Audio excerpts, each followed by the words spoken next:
Another hot summer day, a hot July day. We're burning up here in Umbria. Hottest summer ever, according to the television. And I'm taking a break now, late afternoon, to cook up the Peperonata dish for our dinner. Have a look here.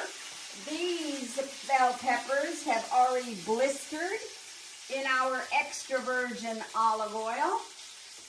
I have sprinkled a bit of salt, rock salt, but I'm going to add a little bit more because I know I need a little bit more.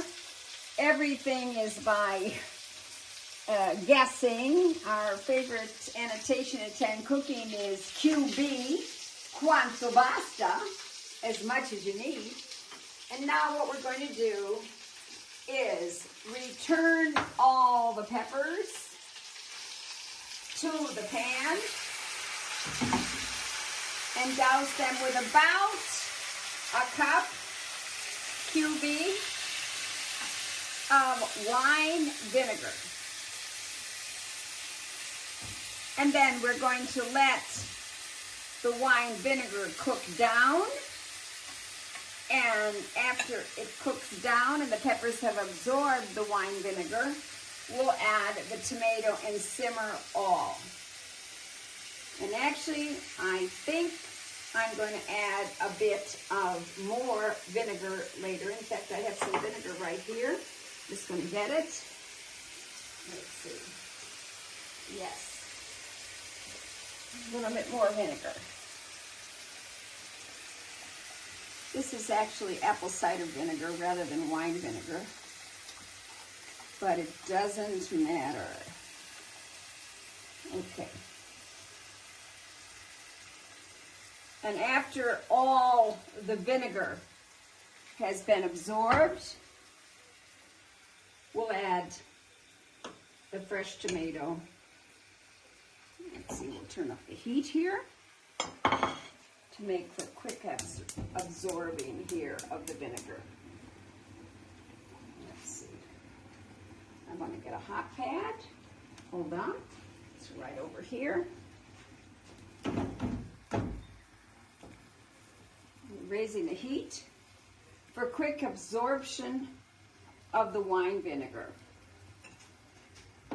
This Peperonata dish was taught to me years ago by Signora Vicenza, Pino's mother, my Sicilian mother-in-law. I'm so grateful to her because it is a favorite summer dish here. After it's all cooked, I'll turn off the heat and it's just served at room temperature. And this is a secret. If there is any left, do not refrigerate it. Refrigeration kills the flavor, and the wine vinegar will preserve it very well. So we'll probably have some tonight with a simple mozzarella tomato salad and peperonata. And maybe a cucumber from our garden, diced with purple onion, seasoned with our olive oil and a bit of vinegar. On these hot nights, one doesn't have much desire to eat. Lots of vegetables these days. And then if there's any left, I will simply leave it out in the kitchen and it can be enjoyed tomorrow. This was featured in one of my U.S. cooking classes. Until about 2016, I went to the United States every year and did cooking classes throughout the country, about 30 of them in the winter. January and February, it was a way to earn a living when there wasn't guiding going on. I'm a tour guide, but January and February, I don't have many tour requests. And there were wonderful events, did cooking throughout the country. The host, I think, was required to have 15 people in. Some had 20 or 30. One couple hosted me, I remember, 7 different times. And so I had a whole series of different menus. The first cooking class always included Peperonata. And it became everybody's favorite. And it's so easy to make. Start with olive oil. When the olive oil is heated, put in 5 garlic cloves, let them blister. I took one out, but I think a couple are in here. And then put in the strips of bell pepper, and as they blister, lift them out. Because in order for them to blister, you won't want a pile of them, you just want to cover the whole bottom of the pan. We're absorbing here the vinegar. Have a look. Let's see. Can you see this? There's still a bit of vinegar. We're going to get rid of it all. I'm going to do a taste for my salt quantity.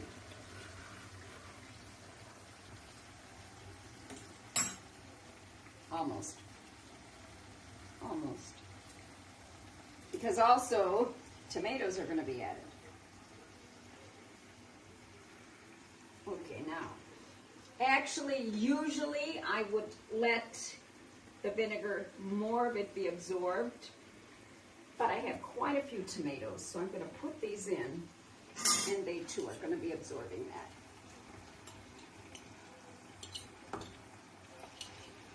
Deruta Ceramics. We are not far from Deruta. This is Deruta Ceramics, Maiolica. This is from Deruta too. My spoon saver.